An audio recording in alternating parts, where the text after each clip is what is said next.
Freakonomics Radio is sponsored by Hotels.com. Hotels.com gives you access to hundreds of thousands of hotels worldwide. And when you join for free, you can save up to 20% instantly with member prices. Plus, every stay earns rewards. So when you book one trip, you're already lowering the cost of the next one. Hotels.com is simple, rewarding, and designed to help you get more out of every stay. Sign up for free and book today. Hotels.com.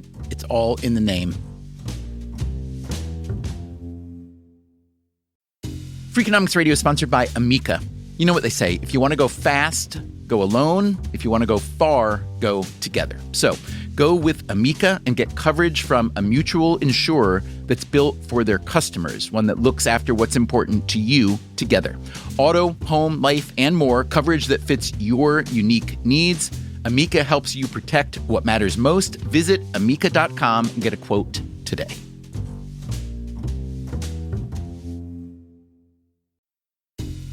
Freakonomics Radio is sponsored by TalkAboutPD.com. Let's talk about Peyronie's disease, or PD. It's not widely talked about, and some men may feel reluctant to bring it up, but it's more common than you would think. PD can happen when scar tissue builds up under the skin of the penis, causing a curve with a bump during an erection that for some men may lead to pain during intimacy and impact mental health. A trusted urology specialist can help diagnose PD and walk you through your options, including non-surgical treatment. Visit talkaboutpd.com.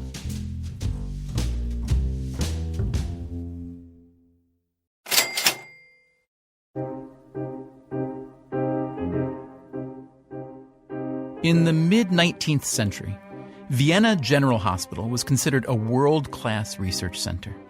But the hospital's maternity ward didn't have such a good reputation. Because it became known throughout the city of Vienna that if you went on to the doctor's division or the doctor's clinic, you were much more likely to die. That's Sherwin Newland. He's a professor of medicine at Yale. He wrote a book called The Doctor's Plague about the situation at Vienna General Hospital.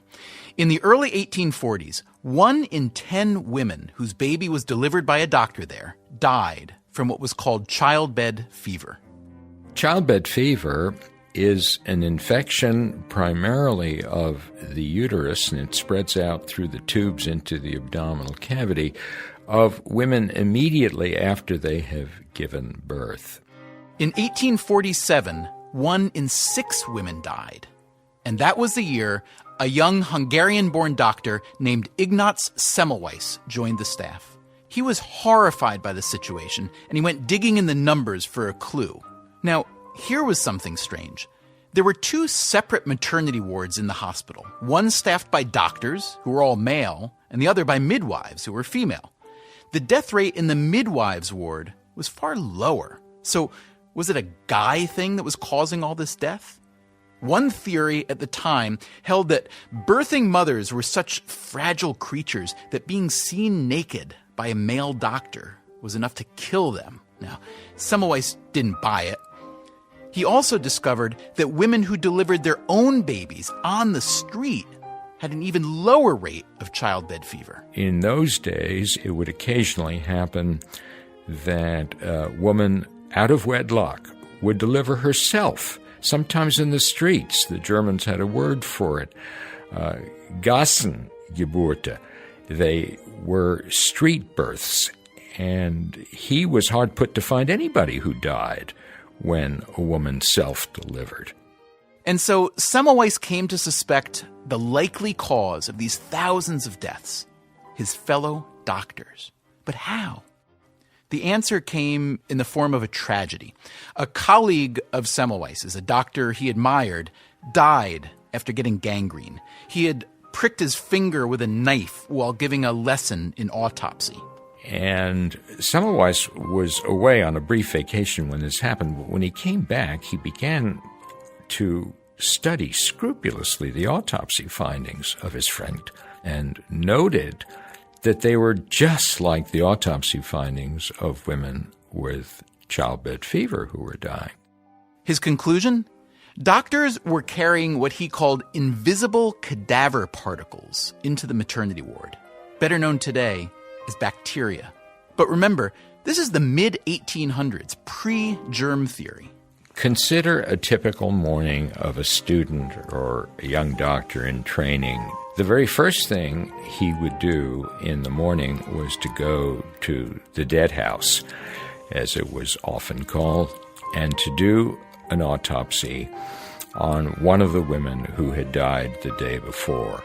And when the abdomen is open, there is a sea of pus around the uterus, around the tubes. The young doctor will put his hands in this. He then probably wipes his hands on a towel and goes up to take on his regular duties as an obstetrician in training. Sometimes he'll have one hand will be on the patient's abdomen, another will be in the vagina, and he'll be feeling that uterus with the two hands. And you can see all of the opportunity for infecting the inside of a woman's body with the cadaver particles, invisible cadaver particles made obvious only by their smell. Semmelweis figured if he could get rid of the smell, he could get rid of the dangerous particles. So he ordered every medical attendant who entered the doctor's ward to submerge his hands in a chlorine wash before seeing patients. Within 6 months, the death rate of women in the doctor's ward had plummeted. And that was it. It was as simple as that.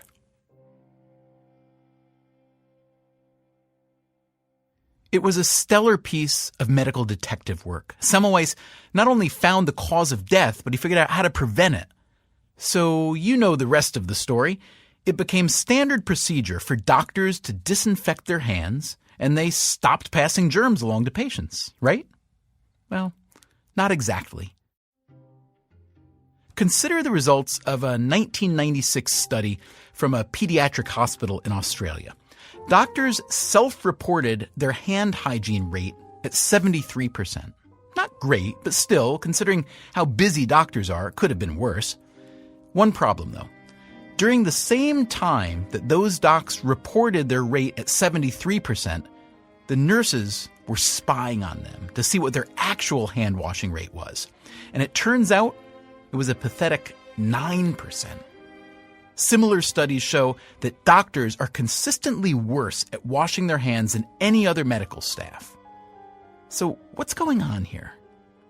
Doctors are human. Michael Langberg is the chief medical officer at Cedars-Sinai Medical Center in Los Angeles. So there's something in the human condition that somehow disconnects what is really good evidence from personal choice and habit. And I don't know why that is. I'm not a psychiatrist. My field is internal medicine. I just have the observation. Physicians are no different. What's disturbing about physicians is since they're human, you would expect them to have the same rate as everybody else, if not even greater rates, if not 100%, than other healthcare providers. And at Cedars-Sinai, I regret to report that they're the lowest rate.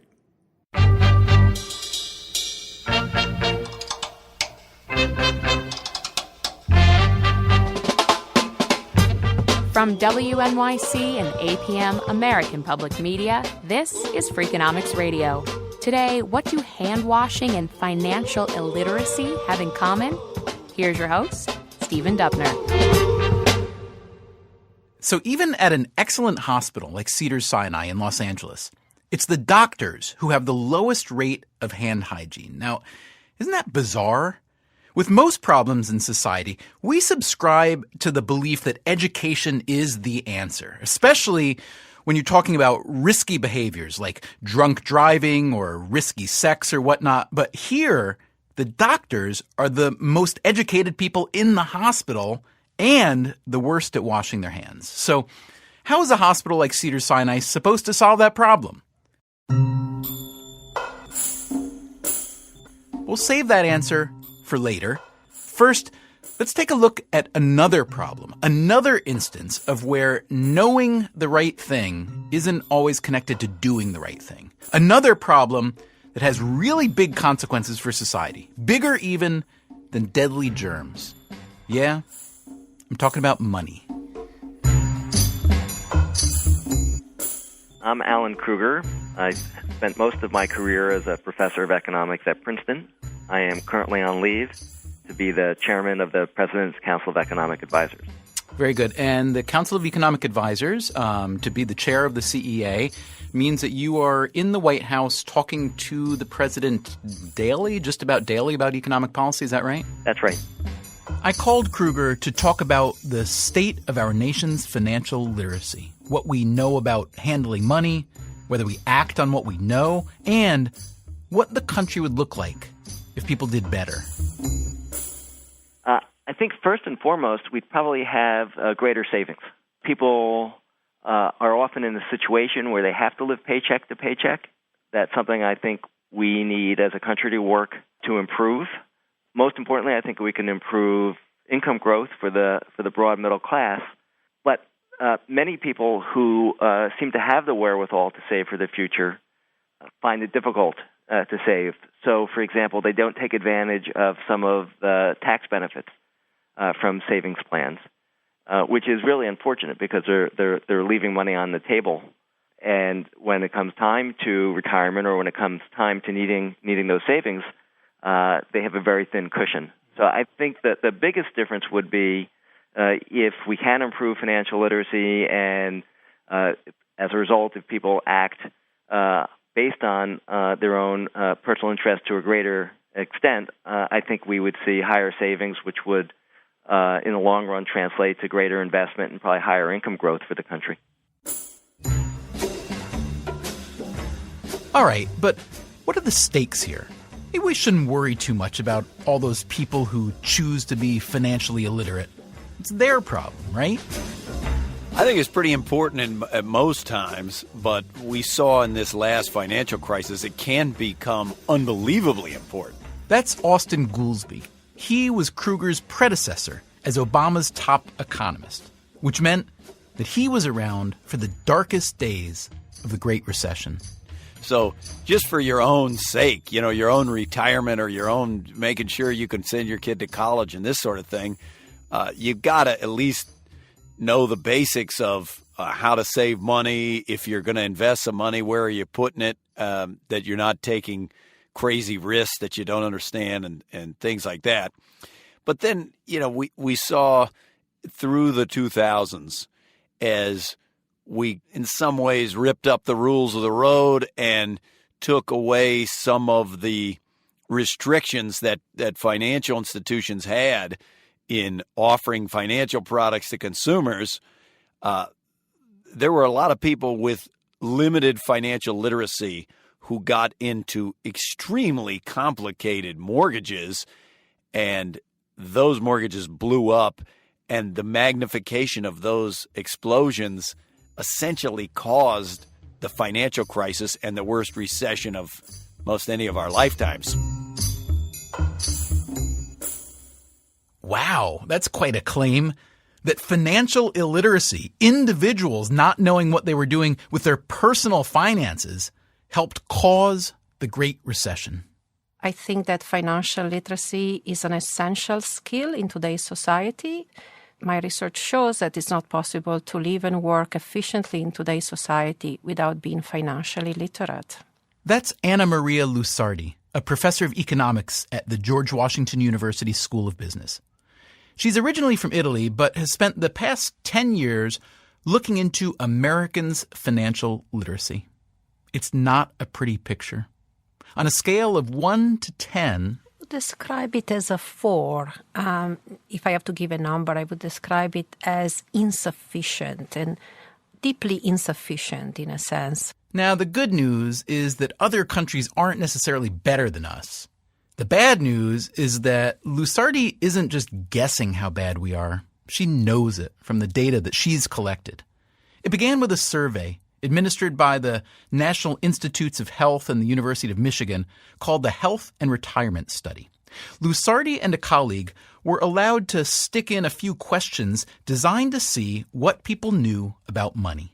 So we were only 3, and they were very simple. They were one simple questions about, can people do a 2% calculation? Here's the actual question. See if you know the answer. Suppose you had $100 in a savings account and the interest rate was 2% per year. After 5 years, how much do you think you would have in the account if you left the money to grow? More than $102? Exactly $102? Or less than $102? We wanted to test interest compounding, but we end up really asking people, how much do you get on your saving account if you invest, $100 and the interest rate is 2%? The answer is more than $102. That's the miracle of compound interest. All right, here's the second question. Imagine that the interest rate on your savings account was 1% per year and inflation was 2% per year. After 1 year, would you be able to buy more than, exactly the same as, or less than today with the money in this account? The answer is less than today. That's what inflation does. And here's the third question.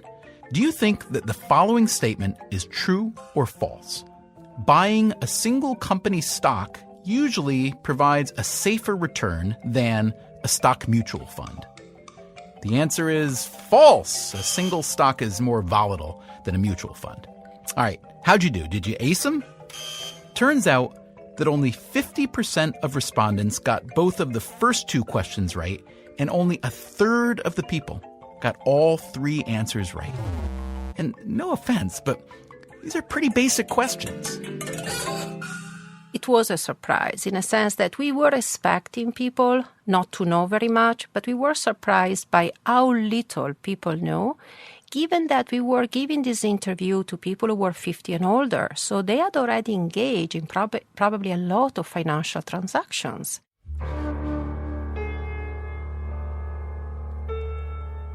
Lusardi was so struck by the sad state of our financial literacy, not just among older people, but as she discovered in later surveys among young adults, women, and minorities, that she's become an advocate for fixing this problem.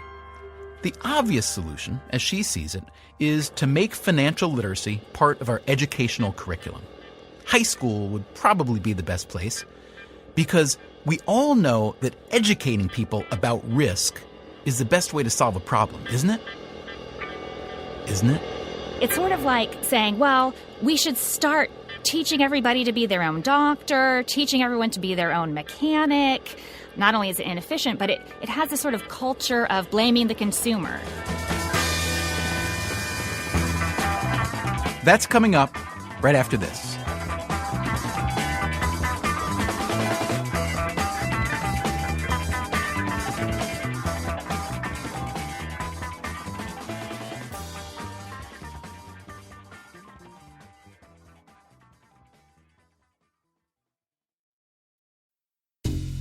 Freakonomics Radio is sponsored by Cash App.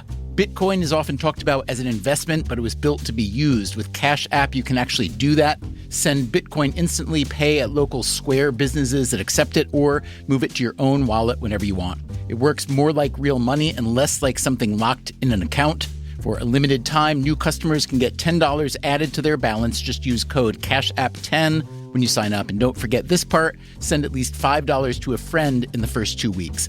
Terms apply. Cash App is a financial services platform, not a bank.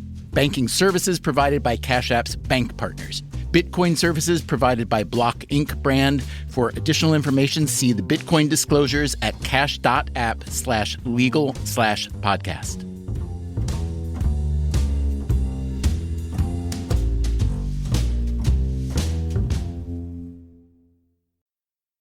Freakonomics Radio is sponsored by Figure. Did you know that 40% of homeowners own their home outright? If that's you, don't let your equity sit idle. Tap it with a home equity line of credit. Figure, the #1 non-bank HELOC lender in the U.S., helps tap equity you've built in your home so you can do things like tackle a renovation or pay down debt.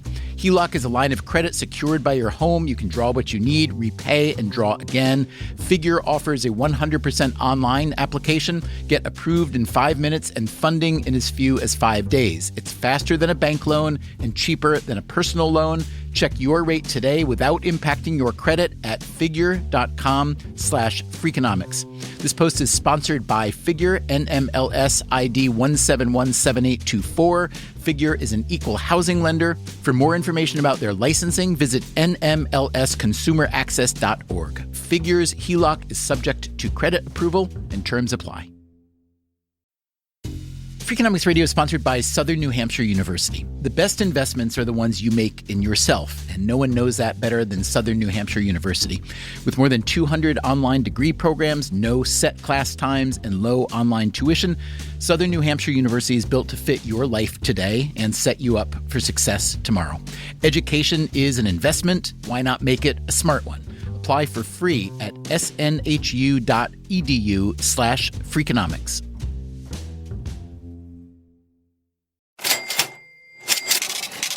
From WNYC and APM, American Public Media, this is Freakonomics Radio. Here's your host, Stephen Dubner. So what we're looking at today is a pair of problems that need to be solved. The first is getting doctors to do a better job washing their hands. The second is to fight financial illiteracy. Now, in each case, it's an open question of whether education alone is the solution. Anna Maria Lusardi, a leading scholar in financial literacy research, argues that education is the answer, hands down. But another scholar argues that not only is financial education ineffective, it can actually be harmful. I'm Lauren Willis. I am a law professor at Loyola Law School, Los Angeles. I teach contracts and consumer law and some related courses. And I research how people actually make their decisions out there in the real world.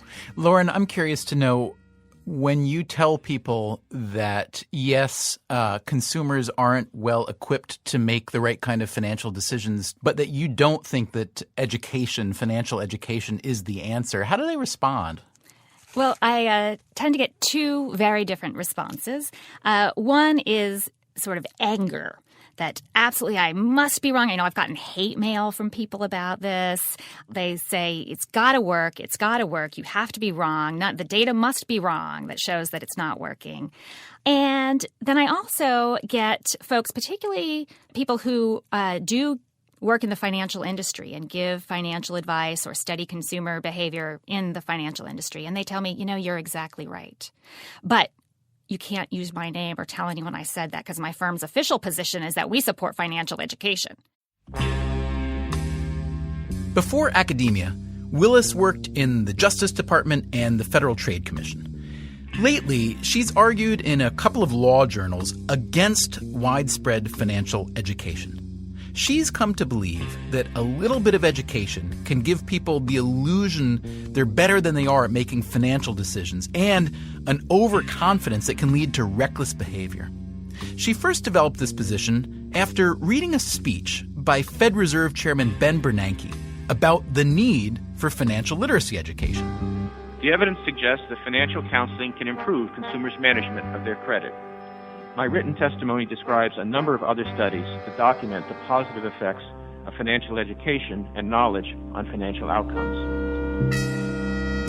And he cited some papers that he said supported the idea that this would work.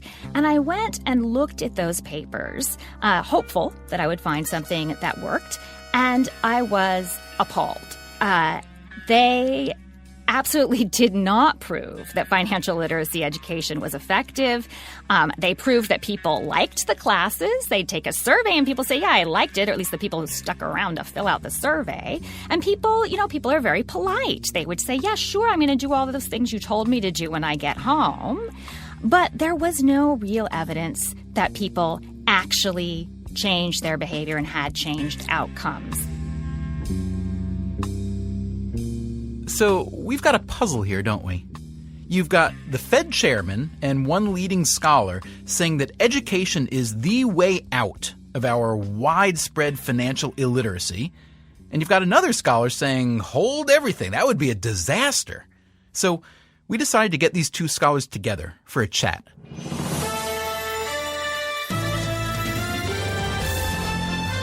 Anna Maria Lusardi in favor of financial education, and Lauren Willis against. We began with something they agree on. There are tens of millions of financial illiterates in this fine country of ours, and that is not a good thing. So that does sound bad, the fact that you both think that Americans are quite financially illiterate. But, maybe we should just think, too bad for those people. Those are dumb people. And that's what, that's what evolution is for, and capitalism takes care of them. So, anyone who chooses to smarten up, well, that's a big advantage for them. What's wrong with thinking like that? I don't like this kind of thinking very much, I have to say. I actually think that people are very smart and they try to do the best of what they can do, but I think it's very expensive to acquire financial education. And that's why, for the normal literacy, we have set up school. Imagine a world where, we don't have school and people have to do the education themselves. It's very expensive and very inefficient. And there is an externality, there is a cost to society of what other people do. So, Lauren, it sounds as though you have a lot of respect for Anna Maria's research, but what do you think when you hear her describe this new curriculum that should be taught in schools throughout the land of teaching children and then older teenagers and adults to be financially literate? You think that's a good idea? The problem is we are just not going to commit the resources that we would need to do that. We currently don't teach people how to do math terribly well. And I actually think math makes a difference, just plain old math. There are studies that show that folks with basic math skills do better financially later in their lives. There is no evidence that people who know the difference between a stock and a bond do better later in their lives as a consequence of being taught that. It's sort of like saying, well, we should start teaching everybody to be their own doctor, teaching everyone to be their own mechanic, something like that. It's terribly inefficient to do that. Not only is it inefficient, but it has this sort of culture of blaming the consumer. You're the one who didn't figure this all out. You didn't go to the classes or didn't pay attention or whatever. And that's not going to help in the long run. So your position then is what? So if you say, Lauren, that Anna Maria understands the problem quite well, but that really she's attacking the demand side. And really, it sounds to me like you're identifying a big set of problems on the supply side. So if that's the case, what do you propose? Well, a few things. One is I think we've moved to a point where financial decisions are complex because there are complex products out there. It's not just to fool people. I mean, there really are good, complicated products out there and good, complicated decisions that need to be made. We need to train and regulate a cadre of financial advisors, neutral financial advisors that are not going to be conflicted by also being salespeople. And so then these people are employed by whom then? Well, it would have to work in a similar way to other professions. And so there would have to be some folks that were doing pro bono work, as well as it simply would need to become also something that people expected to pay some kind of flat fee for to get financial advice. I'm not advocating people to become their own doctor or their own mechanics or lawyer. But, we have to educate people to ask the right questions. And Anna Maria, when you hear Lauren say that your idea for educating people, for giving them more financial literacy in let's say the school system for over the course of many years, when you hear her say that your proposal for that is just too expensive and cumbersome and it probably won't work on top of that, what do you say to that? Actually, this is exactly what people always tells me. It's expensive to do financial education. I think it's expensive not to do financial education. And we have just seen the consequences of that. Think of how expensive has been the cost of this financial crisis. A lot of people tell me that, financial education is very difficult. And I love this analogy of driving because, driving is also very difficult. And look what we have done. We have put 15 years old, on the road. And imagine what could happen if you were putting people on the road without giving them a driving license, without checking that they are able to drive. Imagine that. Well, also there's the assumption that just about anybody can be taught this, what might look from a distance like a rather complex set of skills, driving a heavy car, right? Yeah, and we are not asking people to drive in a Formula One race. Once we give you a driving license, it's not that we expect you to drive a Ferrari together with Schumacher and show, that you can do that. What we are only asking you is to go, slow and to be able to reach your destination and, not to have accident that can hurt you and others. So I think the problem actually is that the current world we live in does require people to, act like they are the driver analogy that they're Formula One drivers, right? Yeah. Let me just read you from the Federal Reserve Board Consumer Handbook on adjustable rate mortgages. To compare two ARMs, adjustable rate mortgages, with each other, or to compare an ARM with a fixed rate mortgage, you need to know about indexes, margins, discounts, caps on rates and payments, negative amortization, payment options, and recasting your loan. And so what we're expecting from people is, in fact, Formula One. Do you think that people should be, for instance, required to have some kind of financial license before they can get a credit card or take out a mortgage? Oh, I think if you did that, then many law professors could not take out mortgages or get credit cards. Now, let me ask you both to assess your own rate of, or your own level, let's say, of financial literacy, with 1 being wildly incompetent and 10 being a financial master. Where do you each rank yourself there? Well, I would rank Anna a 10, but so I would rank myself about a 5. That's it? Really? But the truth is, I don't have to be very financially literate in order to get along very well financially in life.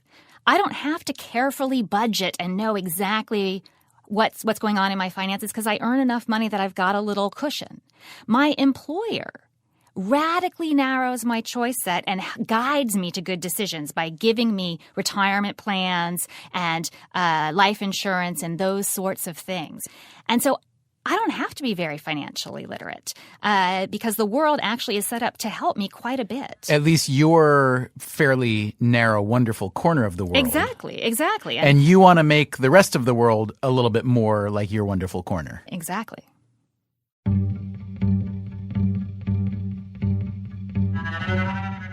So where do you come down in this debate?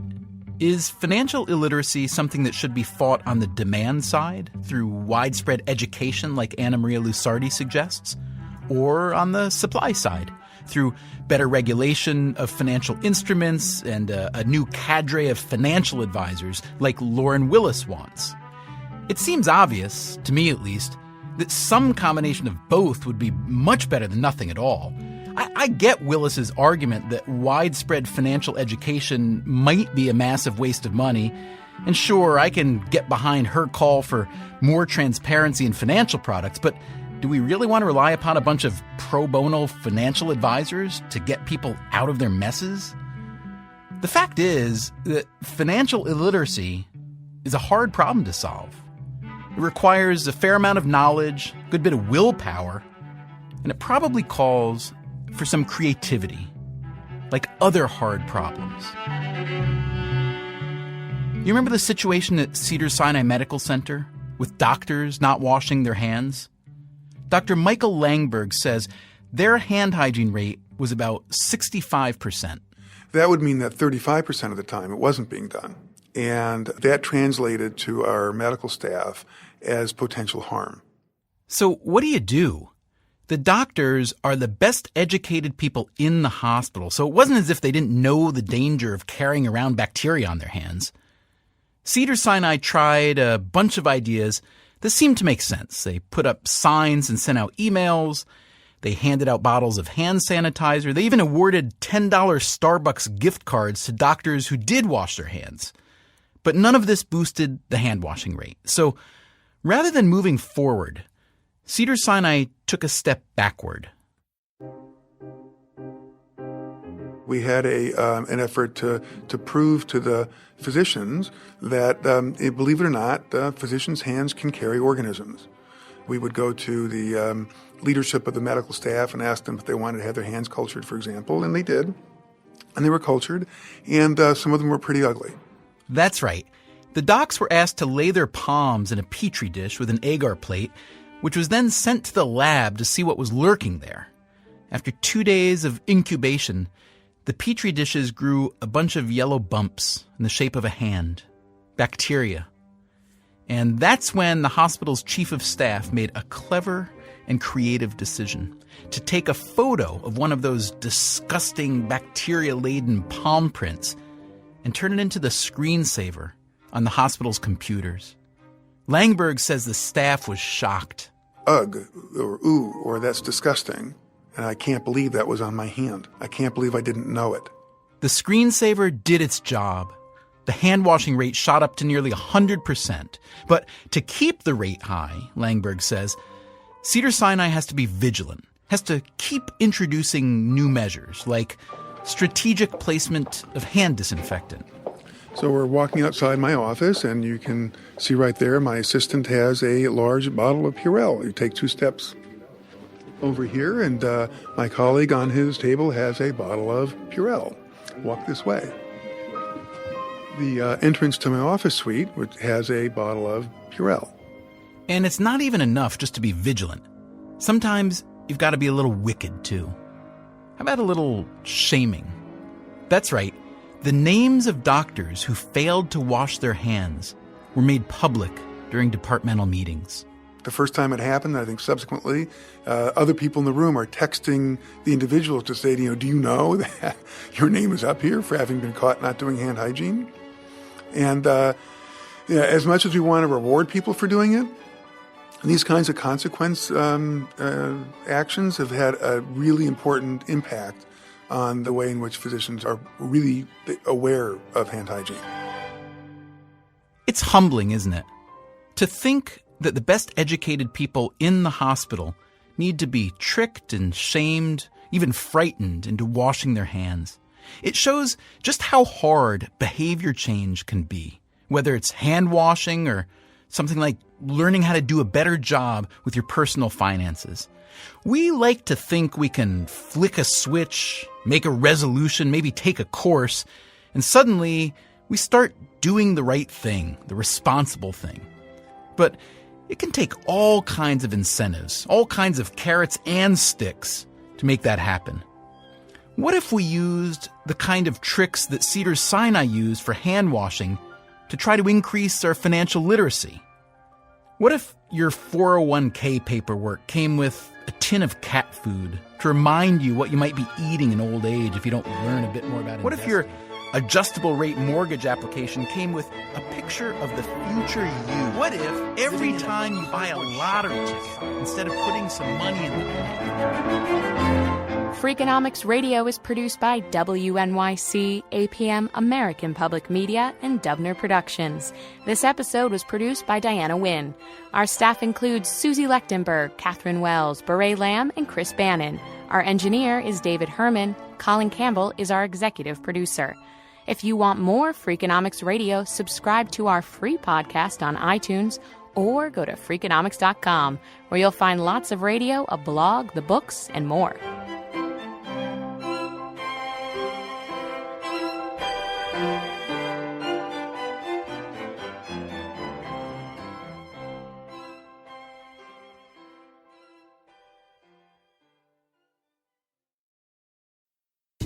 Freakonomics Radio is sponsored by Ozempic. Innovation happens through rethinking what's possible, and when it comes to GLP-1s, Ozempic pill does just that. Learn more about Ozempic semaglutide tablets, 4 and 9 milligrams, by calling 1-833-OZEMPIC or visit Ozempic.com to view the medication guide and ask your doctor what's possible with FDA-approved Ozempic pill.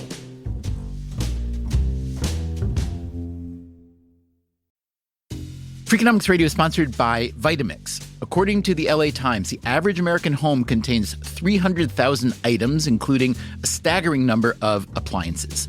All those gadgets, just clutter. But there's one tool that delivers what a dozen others only promise. From pureeing to chopping, Vitamix blenders bring the power of an entire kitchen to your countertop, offering enduring performance and precision you can count on. In a world full of clutter, do more with less. Visit Vitamix.com and shop now.